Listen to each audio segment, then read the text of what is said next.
Asia, what's up? Congratulations on being drafted. Thank you. It's been very fun to watch your college career and see you go to the next level. I can't wait to see what you do in the league. You're going to dominate for a long, long time. So again, congrats. Thank you. And I'll be watching. Okay, how can I get this video?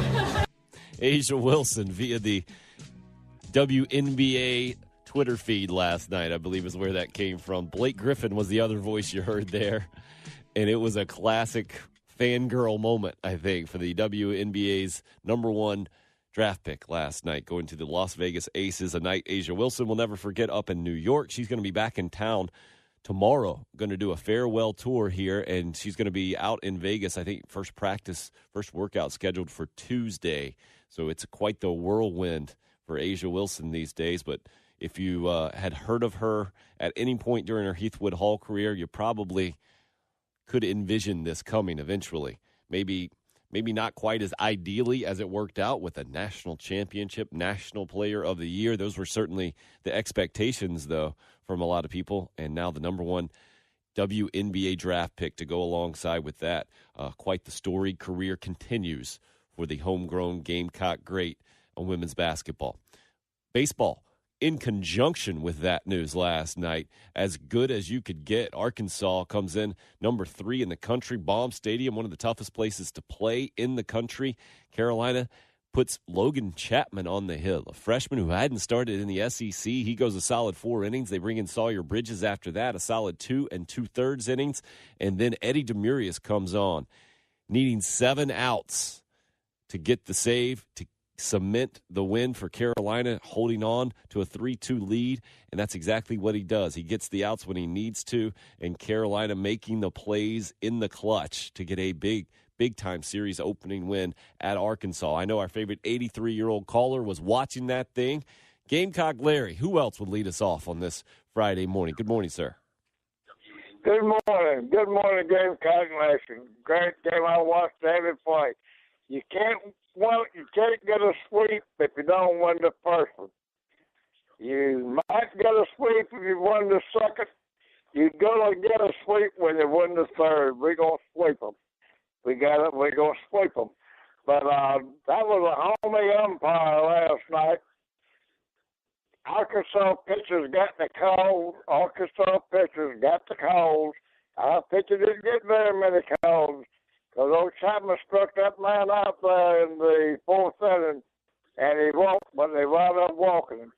But like I said, a great night to be a Gamecock. Asia got the number 1 draft, and I'll tell you what, I can't get my dadgum tablet to work, so I don't know what I'm going to do tonight, because I have to wait till in the morning. No, I'll check it later on the night about 2 o'clock and see what the score was. But we're going to sweep.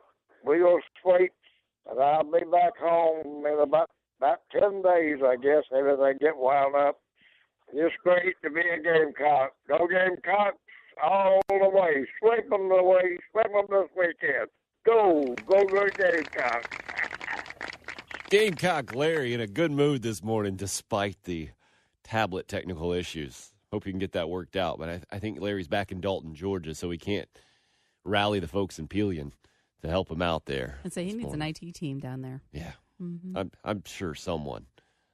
I know the whole town of Dalton, Georgia, up at 6:23 this morning listening to the program because they need to hear Gamecock Larry and his thoughts about the Gamecocks. So I'm sure he'll have a wave of people, wave of volunteers coming his way, hopefully, so he can listen all day long like the normal routine is. So just to recap, Gamecock Larry predicting a sweep at Arkansas now, and also not happy with the umpire from the Gamecock perspective. I think I've heard that one before. Now, last night, I'll give him some credit. There were some borderline pitches did not go the Gamecocks' way, no doubt about it. But I thought the umpire was pretty consistent with it, and I didn't think Hunter Taylor did his pitchers a lot of favors a lot of times. The way that I took it was showing up the ump a little bit and just holding the glove out there on the outside corner after moved it over a few inches, maybe a time or two, and just sticking it out there. tenor, the atmosphere, the environment would have been completely different at Founders Park. Like, those were obviously calls that went Arkansas's way. So you don't hear a lot of cheering for that when you're the home crowd. When a potential strike doesn't get called, you just kind of hear an exhale most of the time. If that thing was at Founders Park and those calls were being made last night, there would have been a near riot, I'm guessing, because it was pretty consistent. And you could tell that Sawyer Bridges, I think, particularly is who Gamecock Larry was referring to kind of in the middle of the game. He didn't like it. He didn't like it a bit. And obviously Hunter Taylor behind the plate didn't like it very much either. I didn't see or hear from the broadcast, the SEC Network broadcast, that the Gamecock dugout was particularly vocal about it. You know, that has happened. I mean, that happened immediately in Mark Kingston's first game. There was some chatter, and he got kicked out real quick in the first game in the SEC. So maybe that has set the tone for the chatter in the dugout to be held down a little bit, or maybe that they recognize that those pitches just weren't quite there either. I don't know, but I'm guessing a lot of Gamecock fans saw it very similarly to Gamecock Larry last night and then disagreed with a lot of those ball strike calls that did not go Carolina's way. But that, again, adds to how impressive last night was for me, because they didn't get those calls. Sometimes, especially in college baseball, you see where umpires will give pitchers on both sides benefit of the doubt up to, 6 or 8 inches sometimes. Sometimes it's just embarrassing to watch on TV, the strike calls that get called on off the plate, inside or outside, typically on the outside corner. And you just shake your head and you say, wow, they're really taking advantage of some poor umpiring. But if it goes both ways, then you say, okay. But it looked like Gamecock Larry has a bit of a case last night. If anybody got the benefit of the doubt of calls, it was Arkansas. I think Arkansas fans would probably have to admit that as well. Arkansas had multiple chances. If this thing had been reversed, I think we would have a lot of angry Gamecock fans saying coaches don't know what they're doing because players can't come through in clutch situations. Clearly, they're not coaching the right way. Well, sometimes that happens in baseball. Arkansas is a good team who did not come up with the plays when they needed them the most. The Gamecocks did, and that's what we saw time and time again. That's what Gamecock baseball made its reputation on in the pinnacle of the Ray Tanner era. Last night, Mark Kingston and company got it done with that 3-2 win. Certainly something for Gamecock fans to be proud about.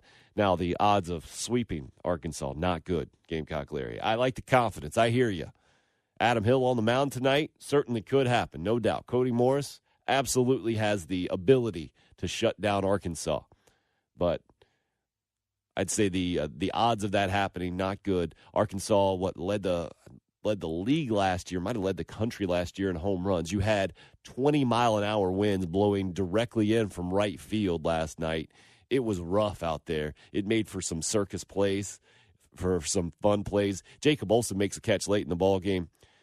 He played center field last night, and he was on a dead sprint the whole way, catches it one step from the wall, and certainly takes away at least a double, extra bases for Arkansas, but that would have been a home run on almost any other night. Now, Jacob Olsen also hit a couple of balls to center field that might have gone out had the wind been going the other way, so you never know how this thing would have gone.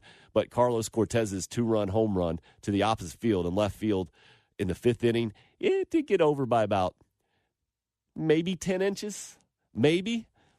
So in the span of the ball game, where bounces can go one way or the other, the Gamecocks got the bounces, and they made the plays that we have not seen them make on a consistent basis here in the last couple of years. Certainly good to see. Now, whether this turns things around or it continues to be what we've seen earlier this season, where we've seen one win against Clemson on a Friday night in the series opener.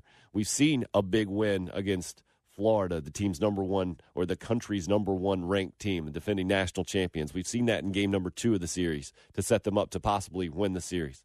We've seen a huge blowout win against a top 10 Kentucky team on the road last week and then lose the rubber game of the series. So now it's up to Carolina to put another game on back-to-back games or another game in the series to win the series, get a huge series win. That's the opportunity they have in front of them now next couple of games.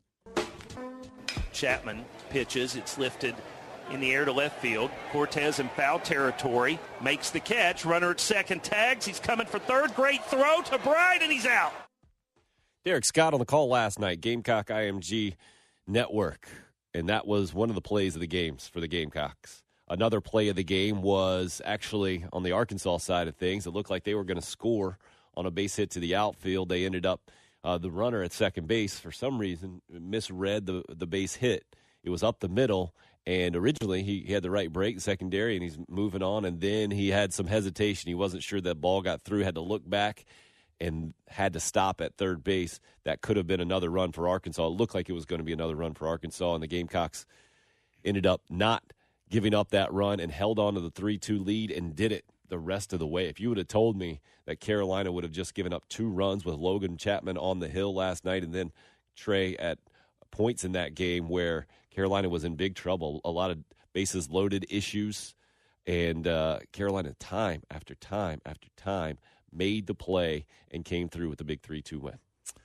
I heard you talking earlier about the umpiring and how it would be it would have been a different atmosphere in Founders Park, and that is, I think, kind of, at least that's what I'm viewing this as, is home field advantage in SEC baseball can be huge, and it can be huge to the point where you won't even notice the things that really make the difference. So to be able to overcome those Gamecock Larry calls that may have gone against the way of the Gamecocks, and have all those extra opportunities for Arkansas, that is, I feel you completely. Did you play at Arkansas? Yes. What do you remember about I Arkansas? remember because that, this was before they've redone Baum Stadium since then, I believe. I don't know. I mean, No? it was. It's pretty Probably legit?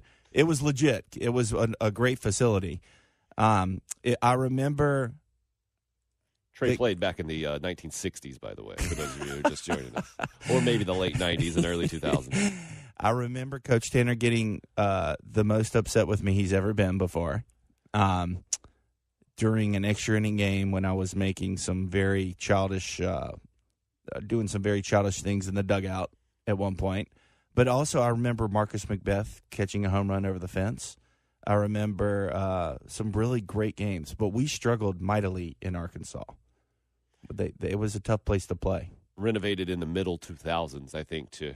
But it says it's been renovated in 03, 04, 06, 07, so they've had some upgrades throughout the years. But Arkansas has always been a really difficult place to play, and I think one of the few places around the country, Trey, where college baseball is very significant because there's no professional baseball. They were talking about it on the SEC Network broadcast last night. The Royals are like 4.5 hours away, and the St. Louis Cardinals are like 5.5 hours away. I mean, these are the closest teams they have around. It's like Walmart in Arkansas baseball. Right. Little football sprinkled in, little basketball as well. Of course, yes. I mean, they're great fans out there, and it's a really fun environment. The weather is always kind of tricky out there. You saw the wind whipping last night, didn't you? The wind was whipping. I believe back in the year before, I think 1997, if I'm not mistaken, I think we've talked about this before, where they were up, South Carolina baseball's up 10 runs in the 9th inning, I think with 2 outs maybe, in a blizzard. And I think Bryon Jeffcoat might have been a part of that game. Mm-hmm. And they lost that game. Well, that sounds like a good fishing story if I ever heard one. So, anyways, but good players. I think Bryan's going to come in. He's like, "Yeah, we were up by 2 in the first." That was the comeback. No, it was something. It was something crazy. I remember Cliff Lee. I don't know if he won a Cy Young or not, but I think he did. But we ended up. This is one of the cool things about looking back at your box scores after you get done playing at Carolina. A lot of those guys end up in the big leagues. You don't even realize how good they are at the time, and especially if you get a hit against them or even a home run. Then you're able to kind of rub that in the face of your teammates for the rest of your life. So you're saying you hit a home run off? I would say that I got pretty lucky in my career for my talent. I did some pretty good things that I probably shouldn't have. Yeah, that's called a humble brag, I think, people. So where do you think we missed out on our weekly segment yesterday because of special news for Bryon Jeffcoat, your fellow Gamecock baseball great, having baby number 4, and he is walking in right now. How about that? As the new proud papa of baby number 4 you make him get coffee this morning? This guy That's is just, how Trey Dyson runs things, Jen. That's kind of sad, actually. Agreed. Yeah, that's not very nice. Well, I mean, thought he's me and probably you were exhausted tight. right now. I'm just This guy is a machine. Let me tell you this. Back when I moved my first time, Bryon is like man strong out of the womb, okay? Oh. And he moved my entire house one time by himself. Seriously. Like I was like, I don't have the strongest, back or muscles or anything, and So I should have called him when we were moving a this kitchen guy's a table in. one-man wrecking crew. And I look up at my house. I'm taking one of my mini breaks of the day, and he's carrying this king-size mattress out with bare hands. It was quite remarkable. And what were you doing again? I was like probably drinking a glass of sweet tea or something. And that sums up the dynamic right there. That's what a great friendship is built upon. In Trey Dyson's world, everyone else is saying, "Oh man, never going to talk to that guy." So, signature win on the season. I talked about it. I mentioned it, and as I was going through it, just in my head, like that last night's was a huge signature win because it was on the road in the series opener. We've seen one at home in a series opener for the Gamecocks earlier this year, the walk-off win against Clemson. We've also seen other big wins, the win against Florida in game number 2, blowout style here in Columbia, and then what happened last week in Lexington, bouncing back from 14-1 and winning 15-1. Can't get much bigger than that. The problem with the Gamecocks is that they haven't backed up those significant wins this year with another win in the series and haven't won those series. So does what you saw last night change your opinions at all about what we've seen so far this season and what this team can do, Trey? They really weren't far off from a numbers perspective compared to the other teams in the league. The cool thing about last night is taking the chance with Chapman and knowing you have Hill and Cody Morris coming off his best start of the year in reserve. So completely playing with house money at this point, and house money with an edge since you have Hill and Morris to go. So, I mean, baseball is such a funny game. Arkansas is a great team. So they could easily get smoked the next 2 games, and it really wouldn't surprise me too much. But, I mean, they're playing good. Looks like they got a little bit of luck on their side, and Carlos Cortez is hitting home runs. So right now, Carolina baseball, I understand there are a lot of people frustrated, and when you compare it to the Ray Tanner Pinnacle years, it's a different deal. But Carolina baseball is a game better than Kentucky in the SEC standings right now. Kentucky's 5-7. That's what Carolina went into yesterday's game, and now they're a half game, I guess, technically better than Kentucky, up 6-7 in league play. Arkansas came in leading the SEC West last night, 8-4 on the season, so they dropped to 8-5, still on top in the SEC West as it stands now. But Bill and I have talked about it this week, and Bryon would like to hear your thoughts as well. Assuming you're awake right now and can utter a coherent sentence, which is very impressive, having baby number 4. Congratulations, by the way. Thank you. And where am I? You're good. Yeah, thank you. It's been a whirlwind last few days, but it's been awesome. Baby number 4 here. Mama and baby are healthy, so that's always important. And I'm doing my part, so that's also important. And so, but yeah, it was a great win last night. I sat there and introduced Luke to the Gamecock baseball. Oh, that's an impressive introduction. Yeah, man. So it was a good win for us. And so how much time did you spend cleaning up, and how much time did you spend actually watching the game is my question. Well, in fact, he had nursed, so he was out, and I was just sat there for most of the game and let him, do his little baby calls and make some noise here and there, and that was cool. And so, and then I got to watch the Gamecocks pull off a very impressive win. And I thought that was it was an interesting game. If you really look at the way the game went, as many hits as were in the game, you would think there would be more runs scored. And it just Arkansas, for their all the hits that they got, they couldn't just get the big hit. And that's what we've been talking about all year. Is Sure. that, they got bases loaded, maybe 3 times in a row in consecutive innings. So they just couldn't get the big hit, get the big runs, and our pitchers did a great job battling there. 25 combined hits, just 5 runs last night. 3-2 the final score. The Gamecocks get the huge win. The pitch, swung on, slow roller to third. Bride will charge, throw, not in time. Yes, it is! They'll call him out. They will call it out number 3. Tony Walsh says he's out, and you can finally put spurs on this one. The Gamecocks knock off Arkansas by a final score of 3-2. Derek Scott on the call, and I think it's exactly how most of us saw that thing. Wait a second, he's out? Jonah Bride making a play at third base on a slow roller and getting the Arkansas runner by, I would say, a half step, but that's overstating things, just a couple of inches. And that really sums up last night's win for Carolina, making a ton of close plays, a ton of big plays when necessary, getting out of jams consistently. And it's a 3-2 win at number 3 Arkansas. Winning on the road has been difficult for this team. It's win number 3 on the road for Carolina, and they've all come in the last week now. Welcome into hour number 2 here on the early game. I'm Tim Hill. Bill Gunter will actually be filling in from 4 to 7 this afternoon on Game Time. Heath Klein taking the day off today, helping me out in the All-South Federal Credit Union studios right now. Gamecock baseball greats Trey Dyson and Bryon Jeffcoat. Bryon is the new, well, you're not a new father, but you're father of a new baby. There you go. Number 4 now. Ooh. So are you telling me, is Luke Jeffcoat the new good luck charm for Gamecock baseball is my question. Maybe. When was the exact birthday? April 9th.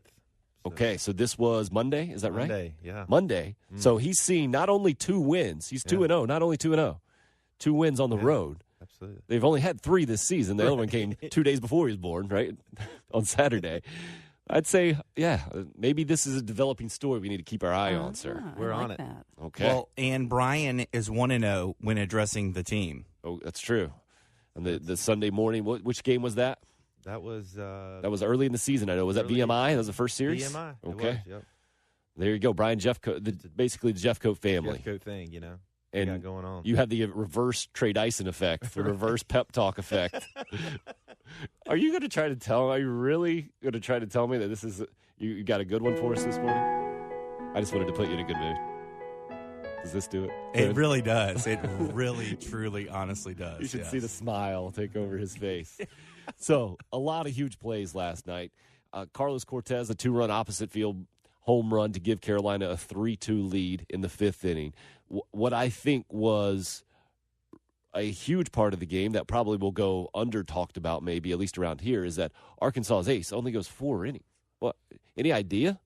I mean, you guys are the baseball experts. He's just thrown 70 pitches or so. He hadn't been exactly thumped around. Did Arkansas just have that much confidence in their bullpen? Do you think there could have been some sort of tweak? How do you read between the lines on this?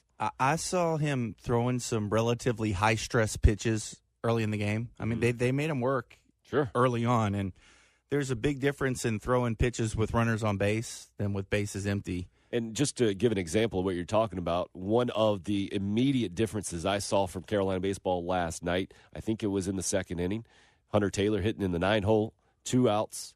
He comes through with a big knock to give the Gamecocks the lead. 2 out hits that get runs have been an issue with this team, and it just maybe not even more than a typical baseball team. I think we probably overemphasize it around here because we're used to seeing dominant SEC baseball, and we've been so accustomed and so spoiled with seeing teams come through in those big moments time in and time out through the years.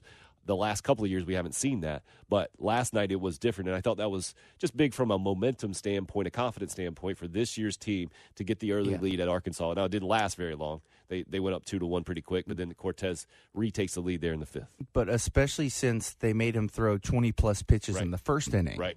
And keeping those pitches going, I think that's why he came out of the game. Now, that guy's a stud. He's beaten some great guys this year. He's what I want my guys, that I'm working with to look like on the mound. Talking about Blaine Knight, the Arkansas ace. Yes, he's got a great disposition out there. I love his windup, very athletic. He throws a cutter to go along with his 93-mile-an-hour fastball. He was kind of up in the zone last night early where he couldn't quite get that cutter in there or couldn't find the release point on the cutter. But from a overall standpoint, his body of work, that guy's going to be a great, great pitcher. The mustache was just icing on the cake. Well, that last night showed you why Noah Campbell's so valuable as a player and as a leadoff hitter because he set the tone. Even though he struck out, he worked the count, had 9 at pitch at bat. Talking about the first at-bat of the game. First at-bat of the game, right out of the chute, and that's what you need. And from a player standpoint, you guys know how immediate that leadoff man can be.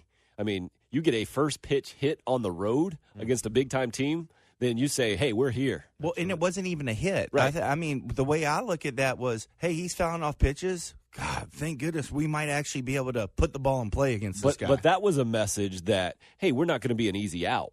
Exactly. We are here to make you work, and you got to throw 9 pitches to get 1 out.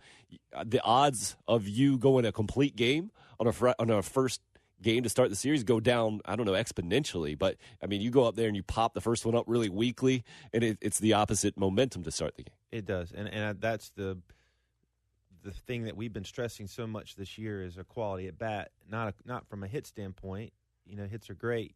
It's, you know, did you foul off a lot of pitches? Was it competitive? And I think we showed that last night. How many, and I didn't track this, but I saw a lot of them. I feel there were a lot of 0-2 hits. We still, you know, where before we might take that pitch for strike 3, and I felt some of our guys really bear down. You know, good swings, put the ball in play last night, and good things happen when you do that. I know Cortez had one relatively late in the ball game where they had made him look pretty silly on a couple of off-speed pitches the first 2. Then they tried to set up, I think, another off-speed pitch with a fastball, and he caught way too much of the plate, and Campbell just pops it out to center field. He was 3 for 5 Cortez popped it out to center field. He was 3 for 5 last night and seems to be now the guy that we expected him to be coming into the season. You agree? I agree. I think his bats of late, the last 2 games at least, he's showing that he's and my whole thing with him has been timing, and that his timing has been, he's just not getting started soon enough. And last night we've seen that, and when he does, the mechanics of his swing, it's a pretty thing when it all goes right, and he can do damage. And that's why he's gotten. That's why everybody around the country who, you know, would say baseball, South Carolina baseball, is going to relate to Cortez because of what he's done in the past. And this is the time, I believe, last year he got hot. And you know, I think somebody tweeted out, and it was Drew, that marked this game down as when we might look back and say this was a turning point in our season. And, you know, if the guys can take that and build on it, you know, I think, you know, maybe we'll see a good run here. You're talking about your former teammate, All-American shortstop Drew Meyer. Trey, why are you shaking your head, sir? Well, as much as I want to believe that we're going to go to the World Series and win it, I just really think the deck is a little too stacked against us this year. Any particular reason? Just because of how nasty everybody else is. Yeah, I mean, when you have, from the SEC perspective, 10 teams ranked in the top 25, Gamecocks weren't one of them there. I think that was last week that happened for the first time ever. That's happened in the conference. Mm-hmm. It's tough, no doubt. And I wouldn't say that, you know, he was maybe saying we're going to the World Series now. This would be one that we're going to show that we have good guys. We can compete and win some series. I mean, the worst part is you can't build on this to go and you start losing series and getting sweet. You know, you're getting swept. And now, hey, you go in there, you can bring some attention back to yourself as the program we want to be. Well, I think a lot of Gamecock fans, if given the option going into last night's series opener, you say, all right, if you can win one game at Arkansas, will you take it? I think a lot of Gamecock fans would have signed up with that immediately, right? Because anything else other than that is greedy and probably too high of an expectation against a number 3 team at their place. Yeah. Now, if Carolina can somehow get a win, they'll go 3-3 at Lexington and at Arkansas. You come back home and you can start to maybe win more of those series consistently. It would be huge for this team at this time and where they are confidence-wise, I think. And Trey, I know what you're saying. I think a lot of Gamecock fans are with you. The issue that we're talking about this morning is to not overstate one win, right? Just like we try not to overstate or overreact to one loss. And the issue with that on this year's team is that, unfortunately for them, from a fan perspective, I think, they carry over a lot of the baggage that we've seen from last year. And then not the year before that, but the year before that, when Carolina also missed the NCAA tournament. And Gamecock fans have been used to only the top level of college baseball, except here in the last few years, they've seen the other thing, the other way. Well, and then just when you think things are going good, then somebody gets hurt. Then Madison Stokes will pull a hammy. T.J. Hopkins has been out forever. I mean, Madison Stokes been great to have that guy back in the lineup. Well, I think that might also help contribute to what we're seeing from Carlos Cortez. You can't understate having a guy like Stokes behind you in the lineup, and pitchers having to, staffs, coaching staffs, pitching staffs having to account for that as well. Stokes playing first base last night, turned a big double play early in the ballgame when they had bases loaded. The rare 3-2-3 double play. When you start seeing things like that, when I saw that, and I saw the Hunter Taylor early RBI, I said, "Oh, this is a little different. These are plays that we haven't seen consistently. These are plays that won those teams back in 2010, 2011, 2012 a bunch of ball games." And that's what I saw last night. I felt like I was in a bit of a time warp. The thing I like about Coach Kingston is he's not afraid to put Madison Stokes at first base. First base is the easiest position on the field. And not just that, then he moves his traditional first baseman and Matt Williams out to right field. Exactly. And that's something that some coaches will be like, "Oh, we can't do that.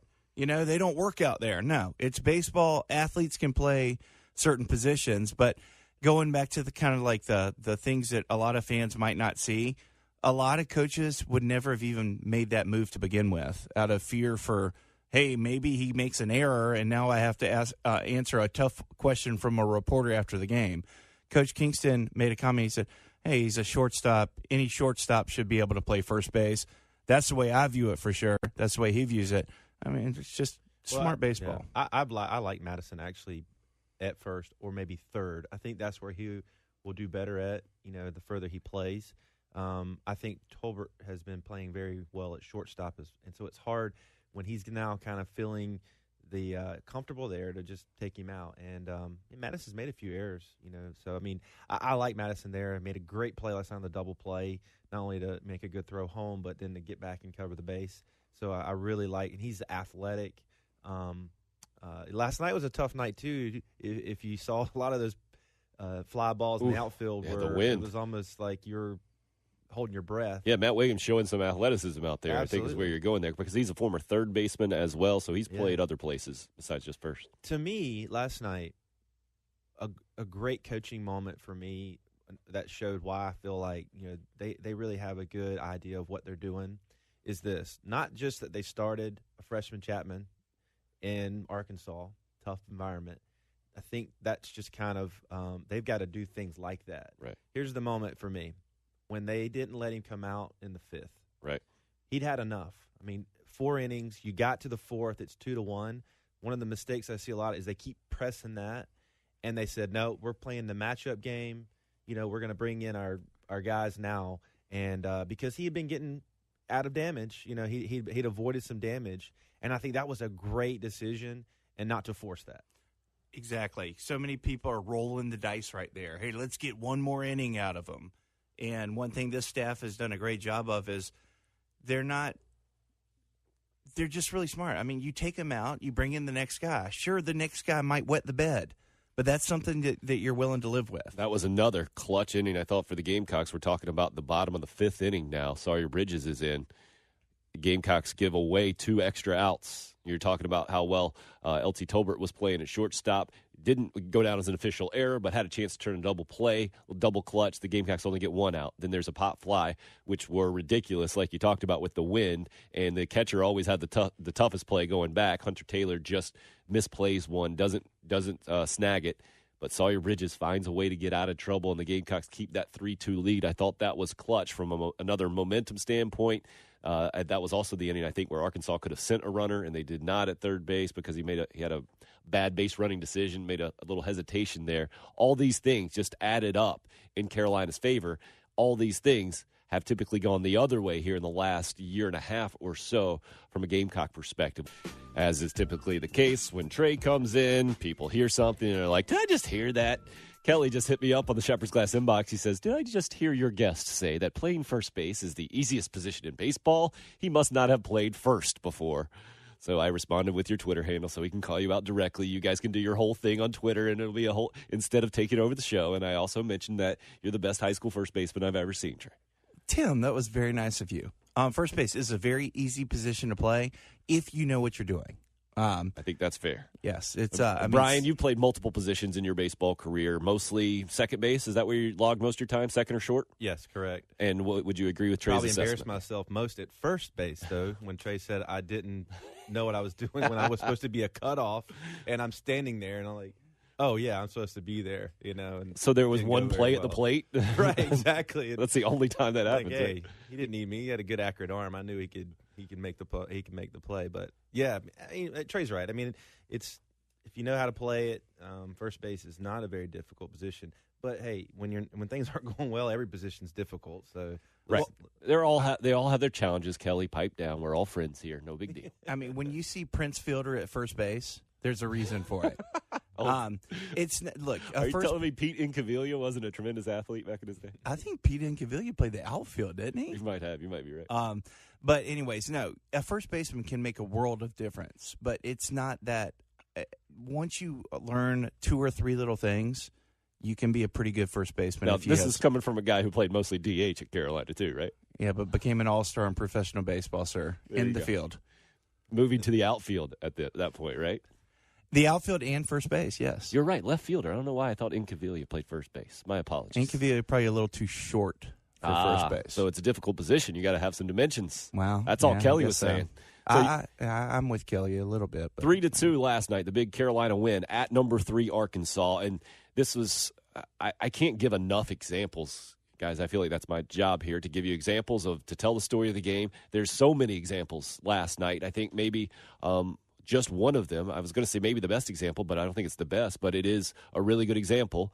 3 outs last night to get Eddie Demarius on. He came on with 2 outs in the 7th, so he had to get 7 outs to get the save. That's pretty rare for a closer, but Demarius is known to go a little longer than most closers. But you were facing number 2, number 3, and number 4 in the lineup last night against the number 3 team in the nation, and you're a team, Carolina is, that has a lot of guys on the team. The misconception is that this is a young team. This is anything but a young team, right? They have some inexperienced pitching, but mostly a really veteran team. Demarius is a pretty good example. He's a guy who started his career at Florida. He's a JUCO guy.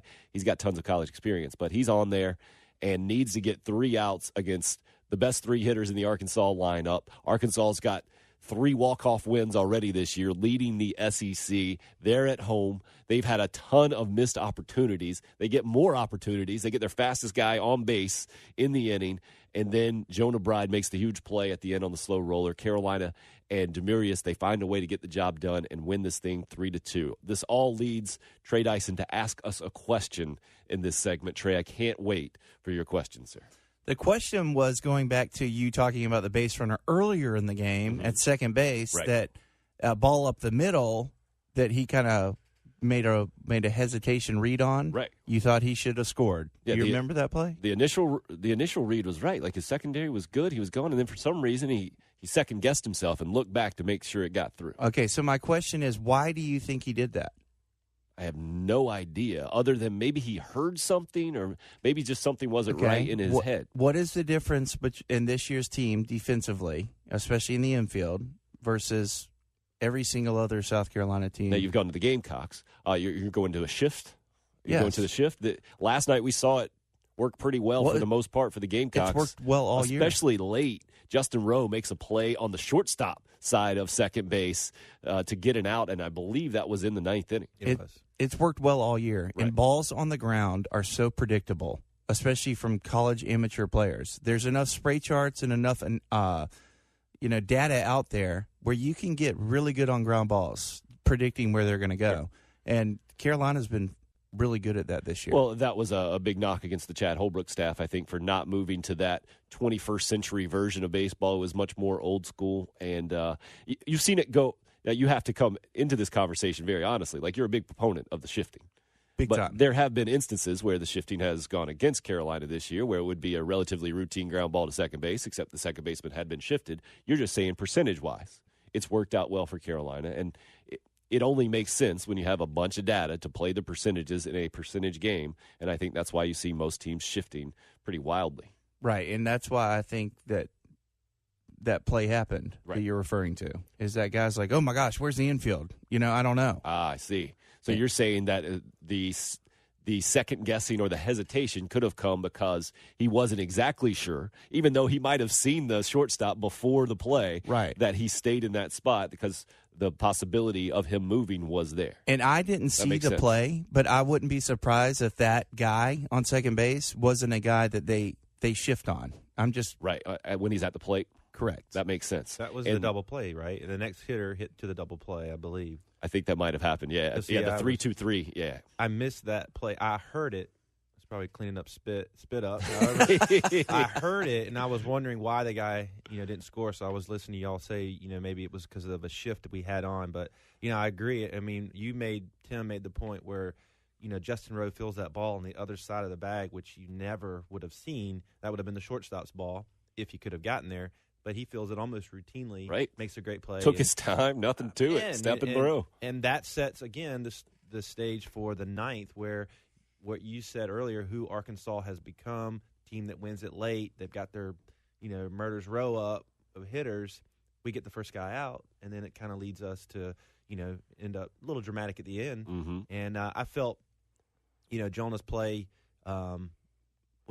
it surprised me more that he was out, because I thought earlier when the guy beat it out from the shortstop, when LT Tolbert, I thought LT Tolbert had time to get him. But that guy, all of a sudden, from the last 15 feet, he was, man, I'd love to see that guy in the 40. He'd have been, he was moving. So, anyhow, I saw that coming into the ninth where their lineup was. It was like, oh, man. But Trey made a point earlier, and if you go back and watch Demarius when he pitches, he's got great composure.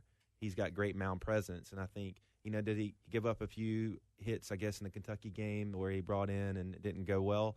But I like his presence on the mound, and he's what we need on the back end of our rotation. You could tell Mark Kingston felt that way about him before the season even started, just about the way he and other players talked about him. He said, yeah, Eddie's our guy. Yep. Absolutely. And for first-year coach to say that about a first-year player coming in, a junior college transfer, I think he recognized the experience factor there and the swagger, everything that goes into being a closer. Now, this year's role hasn't necessarily meant that he comes in the ninth and closes things out in the old Matt Price way, right? Because this year's team is just a little bit different than those teams for sure. But last night, I mean, if you're looking for a signature-type win, I understand where Drew Meyer's coming from. You could look back at this thing and say, yep, this is it because of all these reasons where things could have gone the other way. Now, the thing for Carolina baseball, from what we've seen here in the last year and a half, is one win is great. Right. You got to back that thing up with a series win, and that's where this program has changed here in the last year and a half. They haven't gotten those series wins where in previous years they would have. We'll see what happens tonight. In a great position to do it either tonight or tomorrow. 7:30 game time tonight. Adam Hill on the mound, and then Cody Morris gets the start in game number 3. And Gamecock Larry says, well, it's going to be a sweep at Arkansas. So take that for what it's worth as well. Sweet unless you win the first one. That's right. It's very true, Bryon Jeffcoat. Very true. That's why your new 4th child is a very lucky, lucky child. And for those nuggets of wisdom that will be gleaned. Asia, what's up? Congratulations on being drafted. Thank you. It's been very fun to watch your college career and see you go to the next level. I can't wait to see what you do in the league. You're going to dominate for a long, long time. So again, congrats. Thank you. I'll be watching. Okay, how can I get this video? Asia Wilson, big night for her last night. Number 1 WNBA draft pick. That was Blake Griffin's message to Asia Wilson. She's clearly a big fan. I'm trying to figure out who would send you guys a message where you would react similarly as the Gamecock baseball greats Bryon Jeffcoat and Trey Dyson join us here. Bryon, what do you think? You got one? You got a big Justin Timberlake guy? Huge Justin. Uh-huh. Yeah, I can see. Me. Probably Trey. Right, if Trey sent you a message like Trey, that. Mine would be Russell Westbrook, the greatest athlete of all time. What a sham that is that no one hyped up his second season where he averages a triple-double, right? They hate that guy.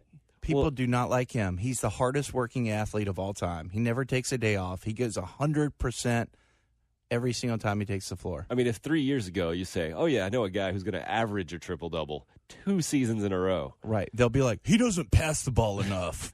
So how does he get 10 assists per game? Exactly. Not to mention 16 rebounds. I mean, the guy's a freak. Yeah, he got 20 rebounds and 19 assists in his last regular season game and I think 6 points. If I could have, go back to that question, I think it's a cool question. Like, who would you, just be starstruck, which, that was so cool for Asia to get with. Okay, let's make it an official radio hyped up question. Okay. Who would you fangirl over?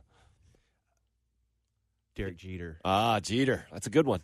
Except now, isn't he kind of tarnishing everything with the Marlins and that whole mess? No, he's not going down Jordan's path? No, he's fixing it. You sure? No, I think I don't know. Maybe he is. I don't know. It'll be that time will tell if that is the case. But I would just love to pick his brain, or just if you get something where he's like, man, because so many years he just he was that guy that epitomized like a gamer.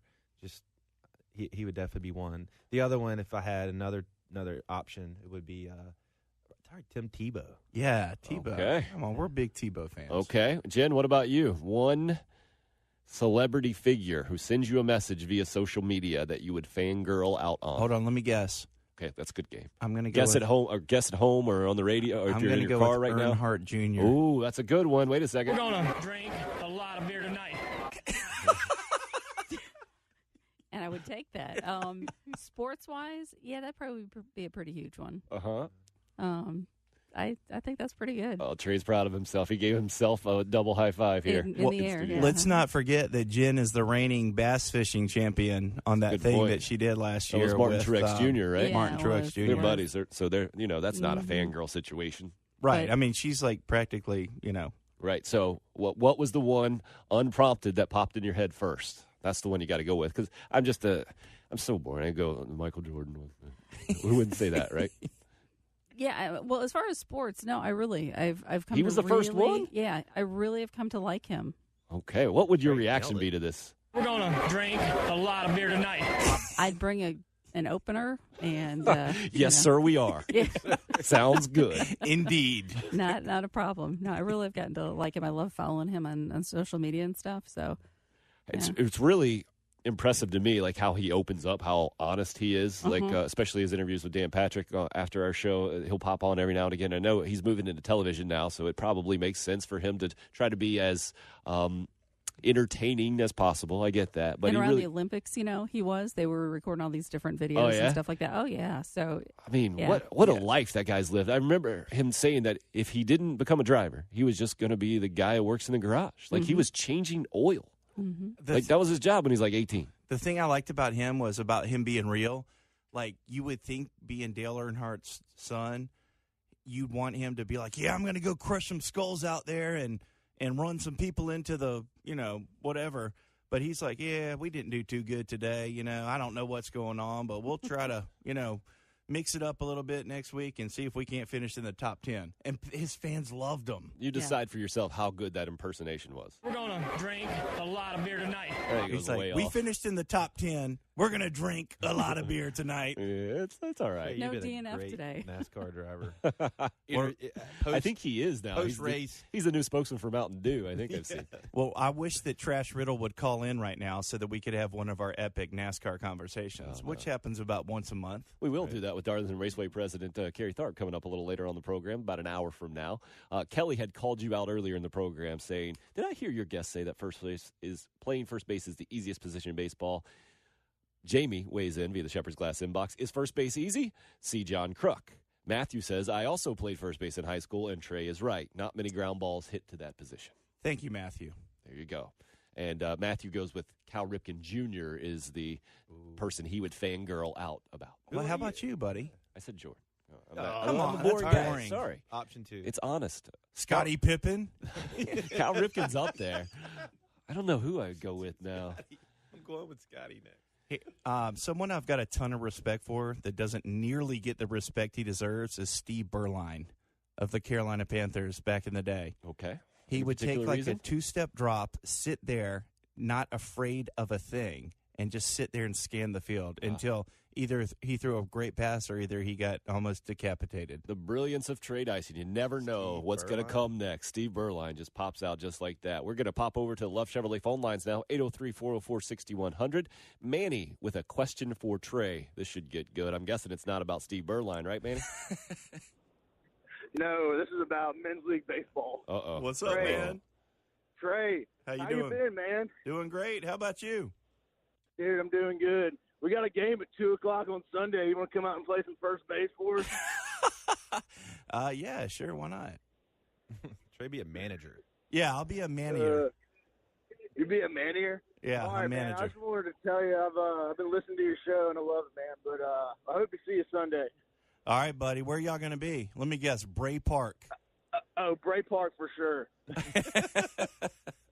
Manny. 100%. The nicest field in Columbia. You gotta love it. Manny- You gotta love baseball to play on that surface. Manny clearly hasn't seen Trey Dyson in a while. Oh, nobody loves baseball more than I do. Thanks for the phone call, All right, sir. man. All right, y'all have a good day. So, See you, buddy. out of 100%, where are you physically right now in your abilities to play first base on Sunday afternoon at 2 o'clock at Bray Field? I could probably be the best high school first baseman in the state right now. That's about my level. I would put it right there. Wow. High school first baseman everywhere. I think Up in Arms right now. They're big fans of the show, clearly. They would be more like presence. They would be like, man, look at that guy. It's be intimidating. Right. Yeah. I would say, look at that guy. They'd be like, how did they find a "Please don't uniform fall that on big?" me. They bunt it at first. I didn't know they made uniforms like that. Right. His uniform doesn't look quite like the other uniforms. Yeah. No, in all honesty, I get out there and I try to swing the bat a little bit. My reflexes are very slow. And the back's doing okay these days? The back is getting a lot better. Okay. Yeah. I'm swinging, pretty much every day. But I need to work out. I really do. Yeah. I mean, I've been doing CrossFit now at about 4 a.m. for the past couple of years, just still waiting to see the results. The first huge lie spoken on the program this morning. I want to see. Trey Dyson. Come to a bar 3 class with me. I've heard about that. I'm trying to get my wife to do that. Yeah. Yeah. You're that guy who doesn't work out that's trying to get your wife to work out? Of course. Oh, man. Are you kidding me? That's Yeah. brave. Instant credibility. Brave. You know? You wanted to take us down memory lane somehow with your Arkansas exploits back in the day? Well, I was going to get Jeffcoat. Remember the story earlier about the game? We're talking about how tough it is to play at Arkansas. Right. Carolina having some woes there, and it's great history. Everyone's had woes there. I mean, they were 20-2, I think, on the season going into last night at home. Right. They're just, the weather can be treacherous.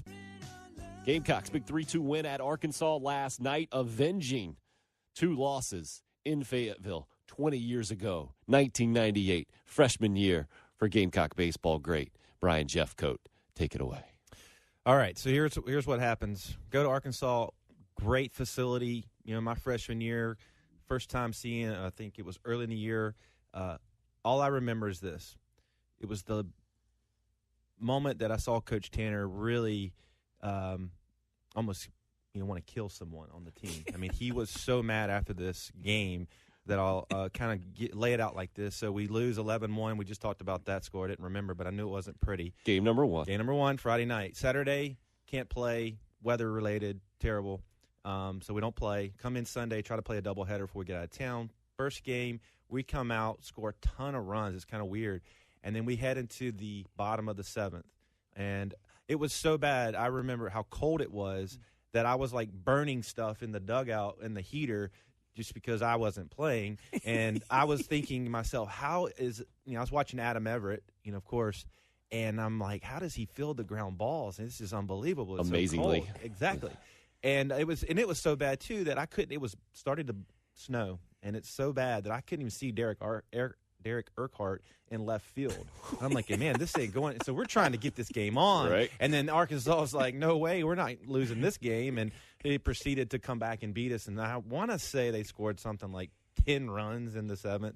The final was 17-16. And it was a 7-inning game? 7-inning game. Oh, wow. So it was brutal. And I remember we got to the locker room, and Adam Poe, which was, someone that Coach Tanner had some great moments with and some bad ones. And this was one of the bad ones. And I remember and we didn't say a word because Adam was goofing off, and it was pretty bad. And so that was my first experience at Arkansas. The next one, as we said a while ago, was my senior year back, and I caught an infield fly early on. So I committed to myself to go get it and was destroyed by the batter as he was running up first base line. So that was a pretty bad experience there. But. Pretty memorable experiences for sure. Speaking of memorable, everybody remember this from the last appearance of Trey Dyson here in the All-South Federal Credit Union Studios? Of Secretary's Gallop. That was part of one of the most memorable pep talks we ever heard on the program. You should have continued that to hear about Carlos Cortez. It was a beautiful soliloquy. The it really Picasso was. that he has yet to paint, but he's in the midst of right now. Oh, yeah, you called it. You had me as secretary. Thank you. I try to do what I can for the ratings. Now, you have an option here. You wanted to give a bit of a PSA, not a pep talk necessarily, a bit of a PSA for shifting to high school baseball coaches out there. For any coaches out there, friends, at any level, starting at high school and lower, you choose to employ a shift in your next game, just remember this. Ground balls are completely different than balls in the air. So, while you may shift your second baseman deep into right field to cover up the 3-4 hole, move your shortstop into the regular second baseman position, please be careful when moving your outfielders in conjunction with the same. Oh. They do not correlate. That is deep, deep stuff. Stuart Smalley-esque from Trey Dyson there. You can actually get some professional expertise from both these gentlemen, Jeffcoat and Jeffcoat Insurance, Jeffcoat and Jeffcoat.com, the place to go on the internet. You guys do it all, and you save me a bunch of money, I know. Bryon, you got the sales meeting. You going to crack the whip here coming up soon, or is that Brandon's job? Nope. Well, it'll be both of us. So Okay. we're In gonna- conjunction, little Ray Tanner-esque moments. That's right. Red in the face. Let them know who's boss. Appreciate all the insight back to the Ray Tanner days. They're giggling over here. Who's boss? That's nice, Brian. We all know it's Tony You Danza. know it's coming.